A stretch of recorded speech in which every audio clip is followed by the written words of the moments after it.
अगर आप food industry से हैं और वाकई में आप कुछ सीखना चाहते हैं तो ये वीडियो कृपया ध्यान से देखिएगा। ये वीडियो आपके बहुत ही काम आने वाली है। तो प्लीज़ आज मैं आपको बताने जाऊंगा एक नया टॉपिक बहुत सारे लोगों के लिए है, इसलिए मैंने नया बोला। और लेकिन ये टॉपिक बहुत इंपॉर्टेंट है, जिसका नाम है एडवर्टाइजमेंट एंड क्लेम रेगुलेशन 2018। पहले क्या था, सिर्फ पैकेजिंग एंड लेबलिंग रेगुलेशन 2011 था, और उसके लिए अलग से कोई एडवर्टाइजमेंट एंड क्लेम रेगुलेशन नहीं बना था। बट अब जो है एडवर्टाइजमेंट क्लेम रेगुलेशन आ गया है 2018 में, और पैकेजिंग एंड लेबलिंग रेगुलेशन को 3 पार्ट्स में डिवाइड कर दिया गया है। पहला है पैकेजिंग रेगुलेशंस, जिसमें डिफरेंट पैकेजिंग मटेरियल्स के बारे में बताया गया है, स्टैंडर्ड्स उनके। दूसरा है लेबलिंग एंड डिस्प्ले रेगुलेशन, जो अभी हाल ही में आया है पिछले साल। और तीसरा पार्ट है एडवर्टाइजमेंट एंड क्लेम रेगुलेशंस, जो कि 2018 में ही पैकेजिंग रेगुलेशन के साथ आया था। तो आज पैकेजिंग रेगुलेशन की बात नहीं करेंगे, आज सिर्फ हम एडवर्टाइजमेंट एंड क्लेम रेगुलेशन की बात करेंगे। और ये बहुत ही इम्पॉर्टेंट है। इम्पॉर्टेंट इसलिए है क्योंकि बहुत सारे अनजाने में हम ऐसे क्लेम कर देते हैं जो कि हमें नहीं करने चाहिए, और इस वजह से हमारा प्रोडक्ट मिस ब्रांडेड, सब स्टैंडर्ड और मिसलीडिंग, ये डिफरेंट जो FSSAI की पेनल्टीज़ है उसको भरने के काम आता है। तो उससे बचने के लिए, अपने प्रोडक्ट को पे लेबल पे सही जानकारी देने के लिए, सही क्लेम करने के लिए ये रेगुलेशंस बहुत ही ज़रूरी है। तो आइए बात करते हैं एडवर्टाइजमेंट एंड क्लेम रेगुलेशन की। डेफिनेशंस में कुछ डेफिनेशंस हैं। फूड की definitions everyone know about the food definitions, वो मुझे बताने की ज़रूरत नहीं है आपको। अगर आपको नहीं पता होगा तो मेरे से कमेंट बॉक्स में पूछ लीजिएगा, मैं आपको बता दूंगा। ड्रग्स की डेफिनेशन भी सबको पता है, वो मुझे बताने की ज़रूरत नहीं है। और अगर किसी को नहीं पता होगा तो कमेंट में मेरे से पूछ लेगा। उसके बाद है क्लेम की डेफिनेशंस। क्लेम की डेफिनेशंस क्या है? A claim means any representation which is printed, oral, audio और visual and stages suggest or implies that the food has particular qualities related to its origin, nutritional property, nature, processing, composition or otherwise. Means कि कोई भी जानकारी, कोई भी claim जिसको बोलते हैं, दावा करना, कोई भी ऐसा दावा जो printed, through the printing, through the oral, through the audio, through the video, हम अपने प्रोडक्ट के बारे में करते हैं या अपने प्रोडक्ट में पड़े हुए किसी इंग्रेडिएंट के बारे में करते हैं, वो हम बोलते हैं क्लेम। वो प्रोडक्ट के विषय में भी हो सकता है या किसी ऐसे खास इंग्रेडिएंट के विषय में भी हो सकता है जो उस प्रोडक्ट में जा रहा है। Advertisement means any audio visual publicity. Advertisement का मतलब सबको पता ही है कि पब्लिसिटी, अपने प्रोडक्ट का प्रचार करना डिफरेंट मीडियम्स के through, like light, sound, internet, media, electronic media, TV पे एड्स देखते हैं आप, न्यूज़पेपर्स में ऐड आते हैं, अब तो सोशल मीडिया उसमें भी एड्स आने लगे हैं। तो वो चीज़ एडवर्टाइजमेंट में आती है। Food versus drugs. फूड और ड्रग्स का भी आपको पता है। फूड्स क्या होते हैं? फूड्स हम ह्यूमंस रिक्वायरमेंट्स, ह्यूमन बॉडी में जो रिक्वायरमेंट्स होती है, different vitamins, minerals, protein, carbohydrate, fat and other nutritions की, उसको पूरा करने के लिए हम फूड को यूज़ करते हैं। अपनी एपेटाइट को ख़त्म करने के लिए, हम भूख को ख़त्म करने के लिए फूड्स को यूज़ करते हैं।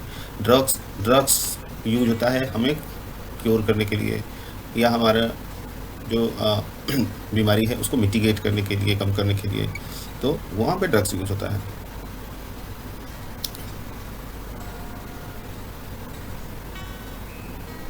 ये क्रोनोलॉजी है नोटिफिकेशन की कि ये नोटिफिकेशन कैसे हुआ था। 2017 में ये ड्राफ्ट आया था इसका, फिर फर्दर ड्राफ्ट 2018 में आया, फिर उसके बाद एक बार और ड्राफ्ट आया।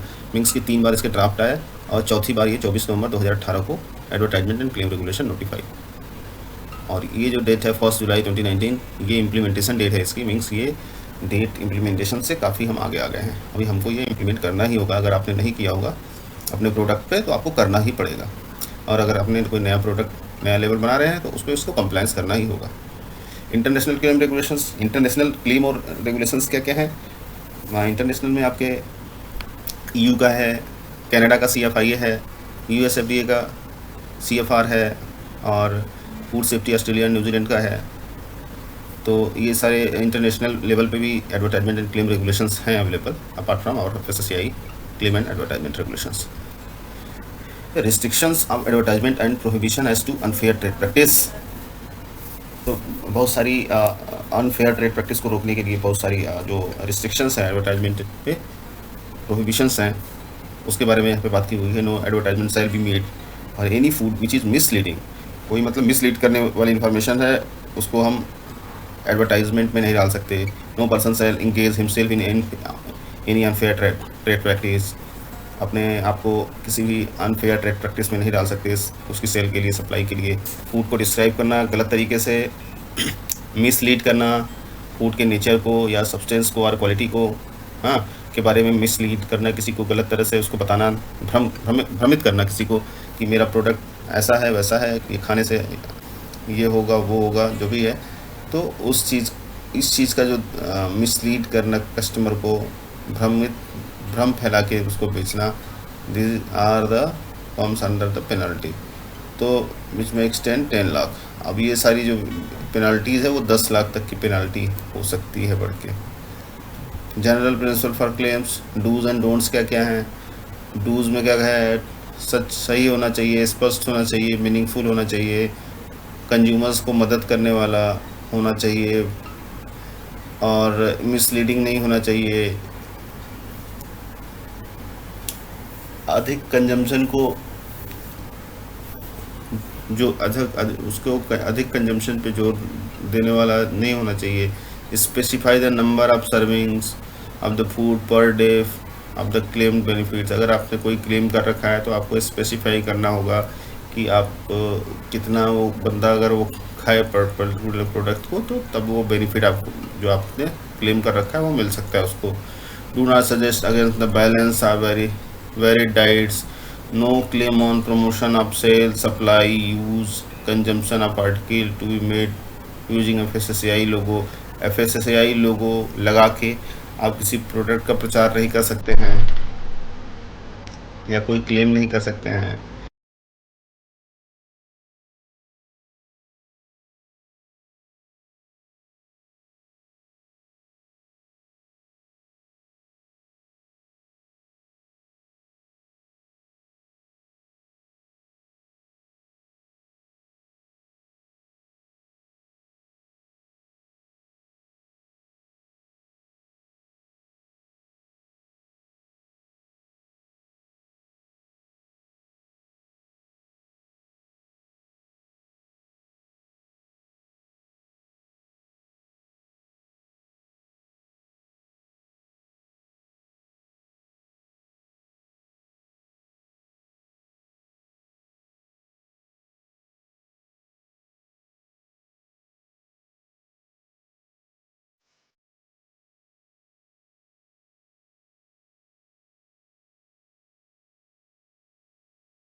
क्लेम कैटेगराइजेशन, क्लेम को कैटेगराइज किया गया है।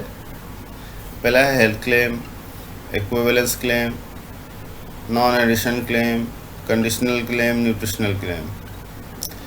हेल्थ क्लेम में क्या है, डिजीज रिस्क रिडक्शन है कि ये बीमारी को, फलाना बीमारी को कम कर देगा। अदर फंक्शंस, अदर कोई हेल्थ से रिलेटेड फंक्शन है कि ये फंक्शन करता है फलाना ढकाना, वो चीज़ है। जो क्लेम होना चाहिए न्यूट्रिएंट फंक्शंस, इसमें ये न्यूट्रिएंट होते हैं, इसकी वजह से ये फ़ायदा हो जाएगा, वो फ़ायदा हो जाएगा।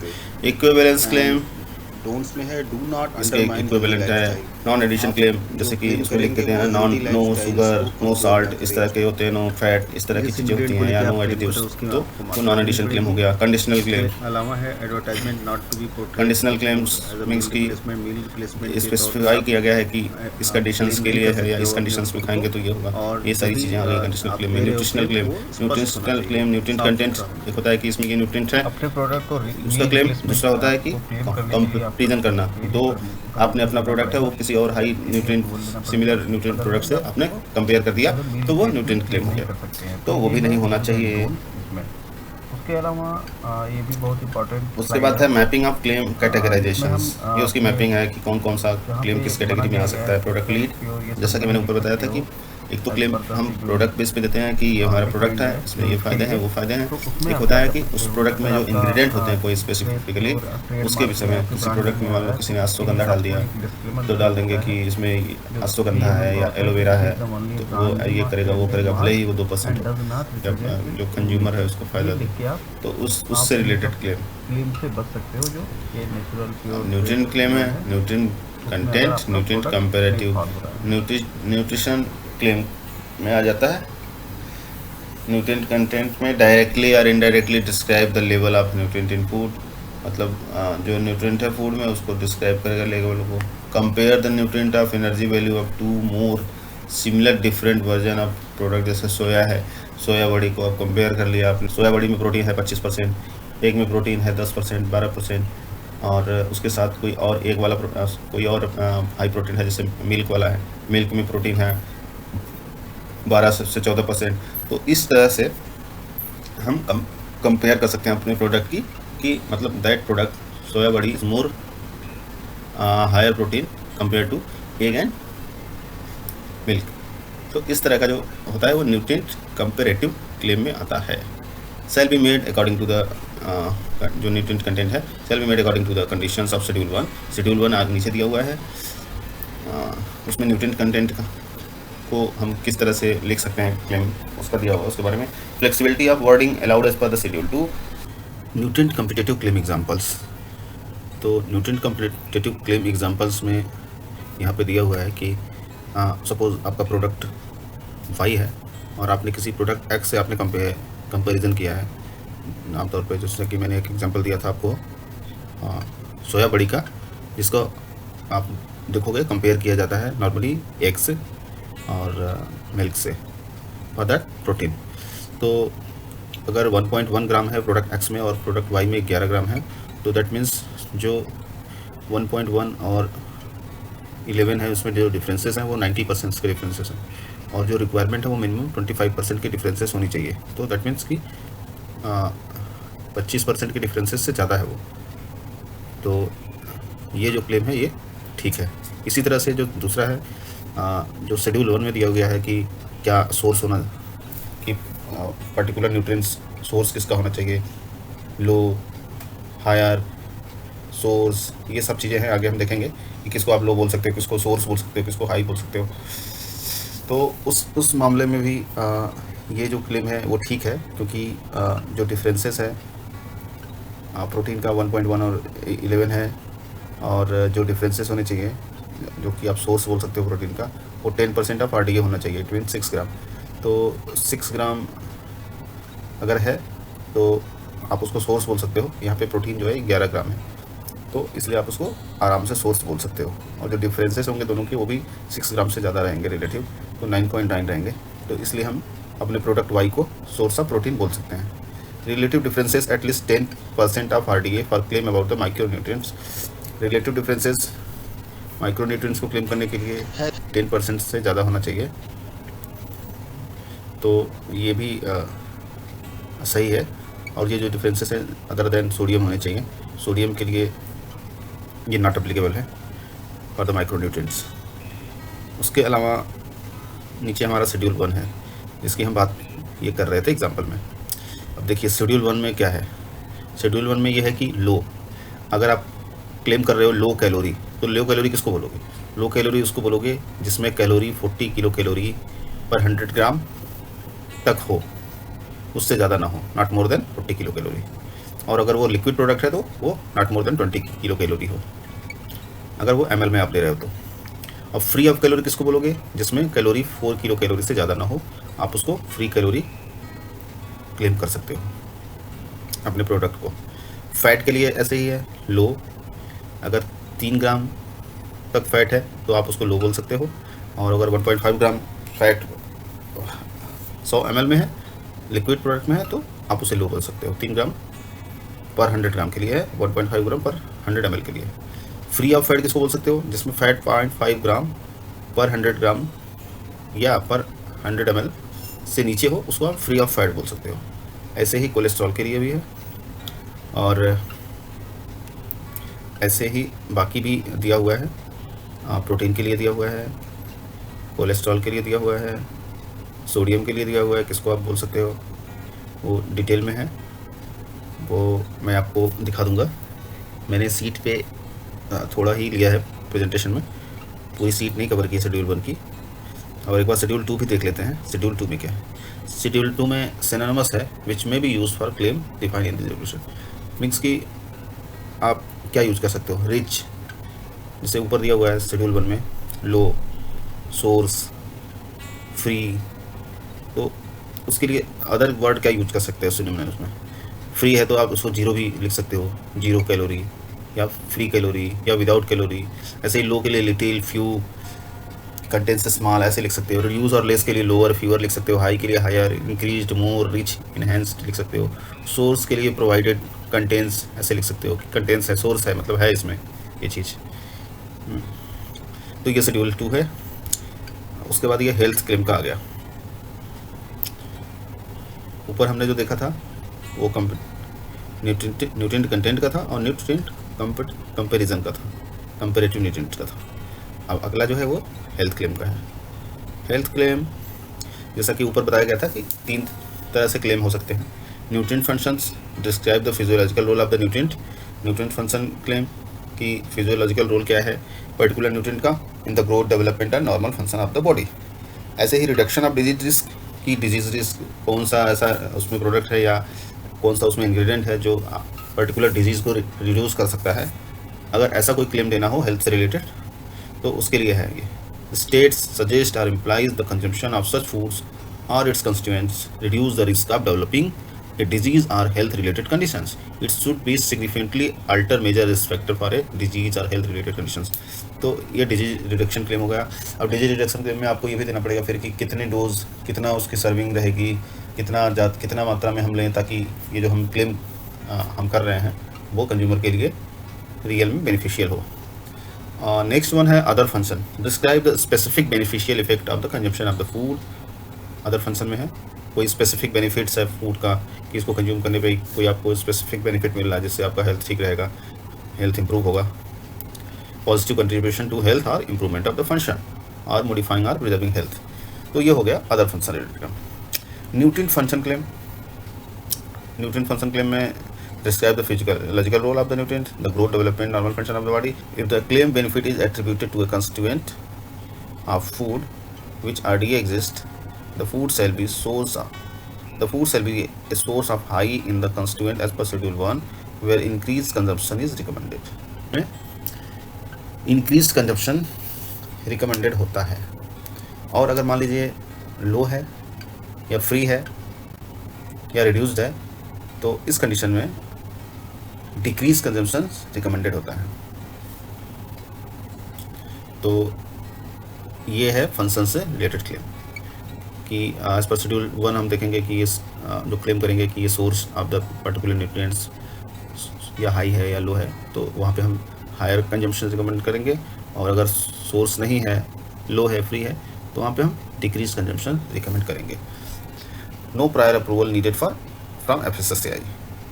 Nutrient function claim may be made basic current relevant scientific substantiation and provide scientific evidence on the type of claim, effect and relation to health। तो ये सारी जो चीज़ें हैं वो न्यूट्रिएंट फंक्शन क्लेम में आएंगी as per the nutrient function claim.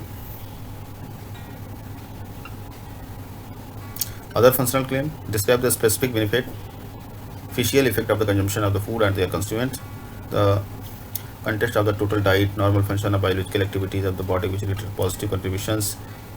कोई भी positive function, positive effect of the और हेल्थ, ऐसी चीज़ें हैं वो अदर फंक्शन क्लेम में आएंगी। इसके लिए भी नॉर्मल अप्रूवल, प्रायर अप्रूवल की ज़रूरत नहीं पड़ती है। अदर फंक्शन क्लेम में भी made basic current relevant scientific जो बेसिक करंट साइंटिफिक सब्सटेंसिएशंस है उस बेस पे हम ये क्लेम करेंगे। जो भी रिसर्च जनरल जो भी है उस बेस पे हम particular nutrients, particular micro nutrients के लिए है, उस बेस पे हम अदर फंक्शन क्लेम कर सकते हैं कि हमारी बॉडी के लिए, हमारी हेल्थ के लिए क्या पॉजिटिव कंट्रीब्यूशन देता है इसको खाने पे। Disease reduction, risk reduction claim. Disease reduction claim तो आजकल फालतू भी बहुत हो रहे हैं लेकिन यहाँ पे दिया हुआ है नॉर्मल शेड्यूल 3 में दिया हुआ है कि 8 क्लेम तो इन्होंने ही दे रखे हैं कि ये क्लेम आप कर सकते हो। आगे हम दिखाएंगे आपको शेड्यूल 3 में कि क्या क्या क्लेम कर सकते हो। क्लेम दैट स्टेट सजेस्ट और imply the consumption of such food or food constituent in the context to the total diet reduce the risk of developing disease or health related conditions. Reduction of disease risk means significantly altering major risk factors. मतलब disease reduction का मतलब क्या होता है कि particular कोई disease है उसकी रिस्क को वो कम कर देता है, उसके इफेक्ट को कम कर देता है। तो शेड्यूल 3 के हिसाब से 3 disease risk reduction claim suggest किया है FSSAI ने। उसके अलावा अगर आप कोई क्लेम करते हो तो आपको उसके लिए प्रायर अप्रूवल की ज़रूरत पड़ेगी।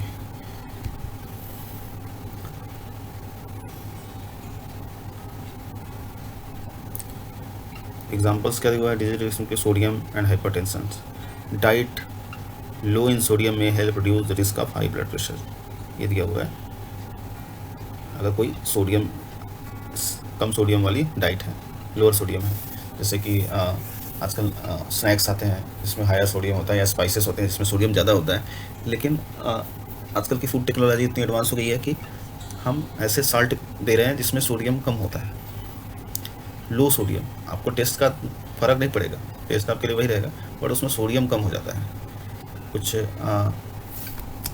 सोडियम साल्ट सब्स्टिट्यूट जिसको बोलते हैं, साल्ट सब्स्टिट्यूट आ रहे हैं आजकल जिसको हम यूज़ करते हैं, या कुछ एंजाइम्स ऐसे होते हैं जो सोडियम को कम कर देते हैं। तो उसको यूज़ करने से क्या होगा, जाहिर सी बात है कि अगर हम लो सोडियम की डाइट यूज़ करेंगे तो हमारी हेल्थ के लिए अच्छा होगा। Health claim must have information on the physiological role of the nutrient और सब्सटेंसेस। जैसे कि एग्जांपल है बीटा कैरोटीन में हेल्प सपोर्ट गुड विजन, ये क्लेम दे सकते हैं। Information on the composition of the product relevant to the physiological role of the nutrient substances. Example है product X contents 10 gram of beta carotene, ऐसे भी claim हम दे सकते हैं। If the claim benefit is attributed to a constituent of food for which RDA exist, the food shall be source of or higher in the constituent as per the schedule 1 where the increased consumption is recommended, जैसा कि ऊपर था। उसके अलावा health claim में condition of health claim, nutrient function claim, other function claim में be made basic the current scientific evidence. Disease reduction claim as per the schedule 3, nutrient function claim और other function claim आप scientific based जो मौजूदा evidence है उसकी base पे दे सकते हो। डिजीज रिस्क रिडक्शन क्लेम है एज पर शेड्यूल 3 दे सकते हो। Health claim for fortified food as per schedule 4 दे सकते हो। और शेड्यूल 3 और शेड्यूल 4 आपको हम नीचे दिखाएंगे।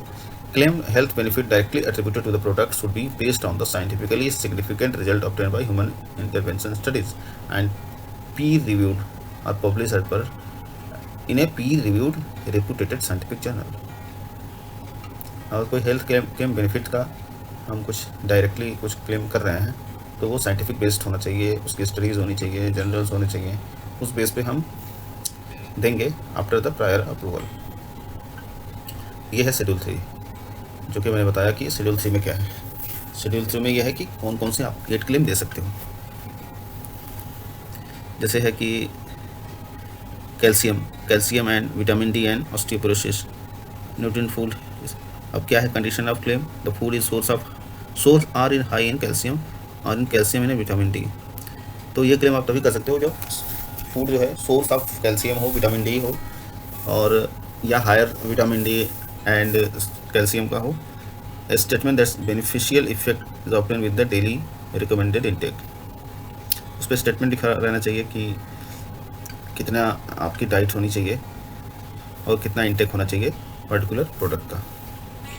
और क्लेम क्या होगा, calcium and vitamin D and osteoporosis. Adequate calcium claim statement है, adequate claim calcium and vitamin D intake throughout the life through a balanced diet are essential for bone health to reduce the risk of osteoporosis. इस तरह का claim आप दे सकते हो। ऐसे ही सोडियम एंड हाइपरटेंशन से रिलेटेड है। कैल्शियम और विटामिन डी क्या करता है, आपको ऑस्टियोपोरोसिस से बचाता है। सोडियम क्या है, लो सोडियम डाइट आपको हाइपरटेंशन से बचाती है। तो ए food which is low sodium, ऐसा फूड जिसमें सोडियम लो हो।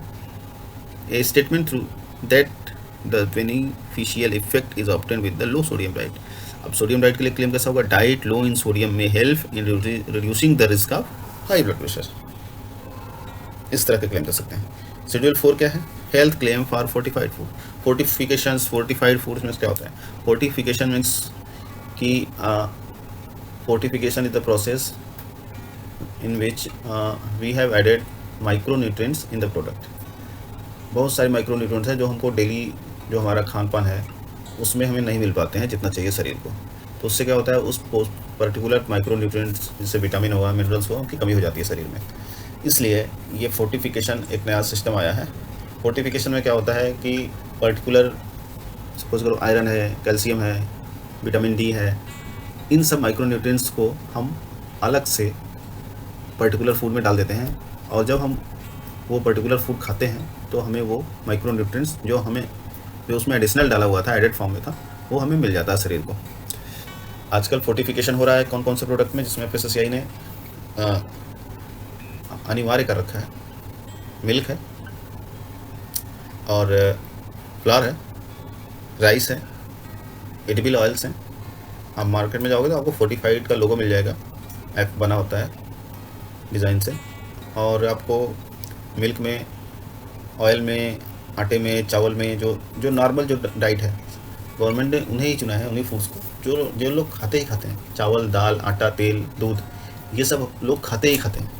कोई पर्टिकुलर प्रोसेस्ड फूड है जो नहीं खाते हैं लोग, बट ये सारे फूड्स बेसिक फूड्स हैं, इनको तो खाना ही खाना। इसलिए इसी में डलवाया है माइक्रोन्यूट्रिएंट्स, विटामिन और मिनरल्स को, ताकि लोगों को इसकी कमी दूर हो सके। तो शेड्यूल 4 में फोर्टिफिकेशन के लिए है कि विटामिन ई का फोर्टिफिकेशन है तो vitamin helps against the night blindness. Vitamin D का फोर्टिफिकेशन है तो विटामिन डी ही supports strong bones. Vitamin B12 का फोर्टिफिकेशन है तो vitamin B12 is important for maintaining the normal functioning of nervous system. Folates and folic acid है तो folate and folic acid is important for fetal development. Iron का है तो iron fights anaemia. Iodine का है तो iodine is required for normal growth. Iron का fortification तो बहुत सालों से चला आ रहा है, आयोडीन का, इसलिए वो भी फोर्टिफिकेशन है कि नमक में आयोडीन मिला दिया जाता है ताकि लोगों को आयोडीन की कमी पूरी की जा सके। Zinc support healthy immune system. Prohibited claims, ऐसे क्लेम्स जो प्रोहिबिटेड हैं, बैंड हैं, नहीं दे सकते, मना किया गया है। No claim shall be made around the prevention, alleviation, treatment or cure of disease disorder particular physiological conditions. कोई भी क्लेम आप ऐसा नहीं कर सकते इसमें बीमारी को रोका जा रहा है, एलिवेशन हो रहा है, ट्रीटमेंट हो रहा है या क्योर कर रही है, ऐसा कुछ क्लेम नहीं कर सकते हो। No level should be contain recommended by medical, ऐसा भी क्लेम नहीं कर सकते हो कि फलाना डॉक्टर ने, फलाना मेडिकल एसोसिएशन ने ये रिकमेंड किया है, ये वो। Don't claim added nutrient if nutrient are merely added as a compensation. आप ऐसे न्यूट्रिएंट का क्लेम नहीं कर सकते हो जिसको आपने नाम मात्र के लिए डाल रखा है, नाम करने के लिए आपने डाला और लिख दिया उस पर कि हाँ इसमें फलाना न्यूट्रिएंट है, तो वो क्लेम भी आप नहीं कर सकते।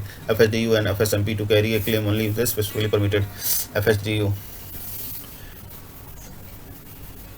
Food for specifically dietary unit and food for specifically medical purpose to carry a claim only if specifically permitted. Do not undermine the product of any other manufacturer. आप किसी भी दूसरे मैन्युफैक्चरर के प्रोडक्ट को नीचा दिखा के अपने प्रोडक्ट को अच्छा नहीं बता सकते हो, ये क्लेम भी नहीं कर सकते हो। Food shall not be described as a healthy or present in a manner that imply that food will be impart health, ये क्लेम भी आप नहीं कर सकते। शेड्यूल 5 ये है कि ऊपर जैसे मैंने बताया हुआ था कि कुछ claim containing adjective such as natural, fresh, pure, original, traditional, authentic, genuine, ये लोग लिखते हैं ना, नेचुरल प्रोडक्ट, ट्रेडिशनल, ऑथेंटिक, ये सब आप नहीं लिख सकते। लिखोगे भी तो आपको एज पर शेड्यूल 5 आपको देखना पड़ेगा, तभी आप लिख सकते हो। शेड्यूल 5 के हिसाब से लिखना है, अदरवाइज आप नहीं लिख सकते। शेड्यूल 5 में जैसे नेचुरल है, नेचुरल का इसमें क्या दिया हुआ है, ये single food derive from a recognise source. एक सिंगल फूड जो कहाँ से है, किसी रिकॉग्नाइज सोर्स से डिराइव किया गया हो, जैसे कि प्लांट, एनिमल, माइक्रो ऑर्गेनिज्म और minerals, which nothing has been added, जिसमें कुछ नहीं पड़ा है, and which have been subjected only to such processing which would only render it suitable for human consumption, like smoking without chemical, cooking process such as roasting। मतलब processing भी उसमें हुई हो तो मतलब बहुत ही ज़रूरी और बहुत ही ज़रूरी प्रोसेसिंग हुई हो, और जैसे कि कुकिंग हो गया, रोस्टिंग हो गई, ब्लांचिंग हो गया, डिहाइड्रेशन हो गया, फिजिकल रिफाइनिंग, इस तरह की प्रोसेसिंग हुई हो, उसी को आप नेचुरल लिख सकते हो, क्योंकि उसमें नेचुरल चीज़ें रिटेन होनी चाहिए। Freezing, concentration, pasteurisation, sterilisation and fermentation and packaging done without the chemical and preservative. Permitted foods additive that are obtained from the natural source by appropriate physiological processing. Natural, but such food may be described as made from natural ingredients if all the ingredients, foods, additives meet the criteria. Composite foods मतलब जिसमें एक से ज़्यादा ingredient है, उसको भी आप natural लिख सकते हो, बट उसके सारे इंग्रेडिएंट्स नोन और नेचुरल सोर्स से होने चाहिए। ऐसे ही जो ऊपर की डेफिनेशन है, यही डेफिनेशन रियल, जेन्यून, इनके लिए भी लागू होती हैं। और ये शेड्यूल 5 थोड़ा सा बड़ा है, इसमें अभी नेचुरल का है, इसके अलावा ओरिजिनल, प्योर, फ्रेश, इसकी भी डेफिनेशंस दी हुई हैं कि किस डेफिनेशन के हिसाब से आप दे सकते हो। अप्रूवल प्रोसेस क्या है? क्लेम अप्रूवल प्रोसेस ऊपर के दिए हुए शेड्यूल के हिसाब से अगर आपका प्रोडक्ट नहीं आ रहा है तो फर्दर आपको क्लेम कोई कर रहे हो स्पेसिफिक, तो आपको अप्रूवल प्रोसेस में जाना पड़ेगा। अप्रूवल प्रोसेस में आपको एक फॉर्म सबमिट करना पड़ता है ड्यूली फील्ड, और जो डिफाइंड फीस वगैरह है वो देनी पड़ती है FSSAI को। FSSAI उसको रिव्यू करता है, अगर उसको कुछ दिखा है कि कुछ फर्दर सोर्स चाहिए आपको, उसको चाहिए तो आपसे वो फिर से मांगेगा। आप 30 डेज़ में नहीं दोगे तो आपका फॉर्म कैंसिल हो जाएगा, और FSSAI आपको 90 डेज़ में रिप्लाई करता है, आपको 30 डेज़ मिलता है रिप्लाई करने के लिए। डॉक्यूमेंट्स क्या लगते हैं क्लेम अप्रूवल प्रोसेस के लिए? Claim to be made, validated method of analysis, ingredients, substance which claim to be made, जो क्लेम आप कर रहे हो उसका validated method, analysis of ingredients of substance for which claims to be made, scientific information अगर कोई है वो, materials substantiating the claim, well design human intervention studies, any other useful information, ये सारी चीज़ें चाहिए during submission of claim approval process. Redressal process क्या है? रीएड्रेसल भी कर सकते हो, आपका क्लेम रिजेक्ट हो गया, कुछ दिक्कत हो गई, वापस आ गया, तो सेम प्रोसेस है, रीएड्रेसल का भी आप अप्लाई कर सकते हो फिर से लेने के लिए। तो ये है पूरा advertisement and claim regulations, 5 schedules है। इसमें आपको एक एक जानकारी इसमें दी गई है कि क्या आप लिख सकते हो, क्या नहीं लिख सकते हो, ओरिजिनल लिख सकते हो, रियल लिख सकते हो, नहीं लिख सकते हो, फ्रेश क्यों लिख सकते हो, कब लिख सकते हो, क्या सोर्स किसको लिख सकते हो, हाई न्यूट्रिएंट कंटेंट किसको लिख सकते हो, जैसे कि हाई प्रोटीन, हाई विटामिन। तो ये सारी जानकारियाँ हैं। उम्मीद है आपको ये मेरा प्रेजेंटेशन अच्छा लगा, ये ट्रेनिंग अच्छी थी, और अगर आपको अच्छी लगी हो तो प्लीज़ मेरे चैनल को सब्सक्राइब करिएगा। आपको कोई भी क्वेश्चन हो तो कमेंट बॉक्स में डाल के आप मेरे को पूछ सकते हैं, या आप मेरे को मेल भी कर सकते हैं। मेरी मेल ID है brijesh.chand3030@gmail.com। आप मुझे मेल करके भी पूछ सकते हैं, और ये सारी जानकारी आपको मैं दूंगा जो आपको समझ में ना आई हो या कुछ छूट गया हो। तो ये है क्लेम एडवर्टाइजमेंट रेगुलेशन। आगे की ट्रेनिंग में मैं आपको पैकेजिंग रेगुलेशंस के बारे में बताऊंगा, और एक आध ट्रेनिंग BRC और FSSC के भी करूंगा, और उसके अलावा आपको FSSAI का फॉर्म, लाइसेंस वगैरह अप्लाई कैसे करते हैं वो भी मैं आपको बताऊंगा। कोई आपको लेटेस्ट रेगुलेशन के बारे में जानना हो तो भी आप मेरे को कमेंट में डाल सकते हैं, मैं आपको पूरी ईमानदारी से जवाब देने की कोशिश करूँगा। तो थैंक यू। उम्मीद है आपको ये वीडियो अच्छी लगी है तो अपने दोस्तों, अपने साथी मित्रों के साथ जो फूड डिपार्टमेंट में, फूड इंडस्ट्रीज़ में काम करते हैं, उनके साथ शेयर करिए। और थैंक यू। जय हिंद।